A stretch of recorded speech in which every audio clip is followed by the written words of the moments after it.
প্রদ্যুৎ কিশোর মাণিক্য বাহাদুর খুমলুঙে একটা সাংবাদিক সম্মেলন করে, আগরতলা রাজবাড়িতে অথবা খুমলুঙে আমি ঠিক বলতে পারবো না, একটা সাংবাদিক সম্মেলন করে আগামী 30 তারিখ ত্রিপুরার স্বশাসিত জেলা পরিষদ এলাকায় 12 ঘন্টার ত্রিপুরা বন্ধের আহ্বান করেছেন। উনি ওনার সাংবাদিক সম্মেলনেই বলেছেন যে কেন্দ্রীয় সরকারের কাছে চাপ অব্যাহত রাখবার জন্যই এটা করছেন। আমাদের বক্তব্য হচ্ছে এই ধর্মঘট অপ্রয়োজনীয়। কেন অপ্রয়োজনীয়? এই অপ্রয়োজনীয় এই জন্য যে কেন্দ্রীয় সরকারের সাথে উনি কথা বলে এসছেন বলেই ত্রিপুরার মানুষ জানে এবং উনি জানিয়েছেন, এবং এটাও বলেছেন ত্রিপুরা ভারত সরকারের ইউনিয়ন হোম মিনিস্ট্রি, বিশেষ করে অমিত শাহ, উনি খুব পজিটিভ ত্রিপুরার উপজাতি জনগণের যে দাবি সেই দাবি রূপায়ণ করবার ক্ষেত্রে তাদের সমস্যা নিরসনের জন্য। তো এরপরে ধর্মঘট কেন? চাপ কিসের চাপ? আসল ঘটনা এটা নয়।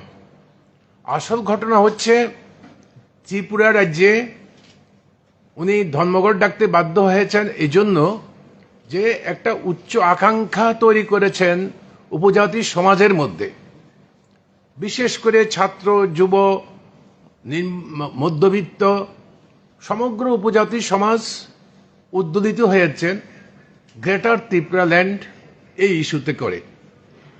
ত্রিপুরা সাদের জন্য গ্রেটার ত্রিপুরা ল্যান্ড হবে এই ইস্যু করে ভুল বুঝিয়ে মানুষকে ওনার সঙ্গে নিয়ে গেছেন। ওনারা স্বশাসিত জেলা পরিষদের একক সংখ্যাগরিষ্ঠতা অর্জন করেছেন। গত 23 সালের নির্বাচনে ওনারা ত্রিপুরার দ্বিতীয় বৃহত্তম প্রথম বিরোধী দল হিসেবে মর্যাদা লাভ করেছেন। 13টি আসনে ওনারা জয়লাভ করেছেন।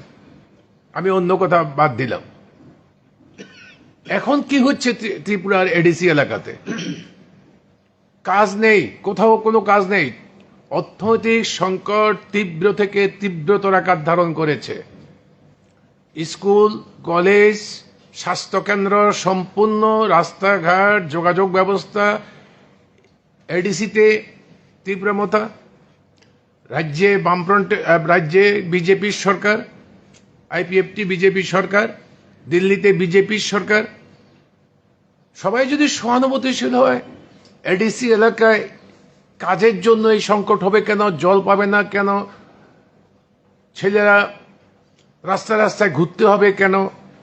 খাওয়ার পাবে না কেন? রাস্তাঘাটের দুর্দশা কেন হয়েছে? আসলে হচ্ছে এই দাবিতে প্রতি এই যে যারা উদ্বুলিত হয়েছিল, ঝাঁপিয়ে পড়েছিল ত্রিপুরা মথাতে, ভাঙন ধরেছে। এই ভাঙনকে রোধ করবার জন্য উনি এদের অ্যাটেনশনকে, দৃষ্টিকে অন্যদিকে ঘুরিয়ে দিতে চাইছে। এখনো আন্দোলন করছে, আন্দোলন করে যাব আমরা। আসলে যেটা হচ্ছে সেটা হচ্ছে জনগণের যে মূল সমস্যা উপজাতি এলাকার, শিক্ষা, স্বাস্থ্য, জাতিগত তার যে জাতিসত্তার বিকাশের যে প্রশ্ন, তার শিক্ষা, স্বাস্থ্য, কাজ, অন্য 10টা মানুষের যা থাকে, এদিকে মানুষ যখন আন্দোলনে সামিল হচ্ছে তখন তাদের দৃষ্টিকে অন্যদিকে ঘুরিয়ে দিয়ে এই ধর্মঘটটা ডেকেছেন। এই ধর্মঘটকে সিপিআইএম বিরোধিতা করছে।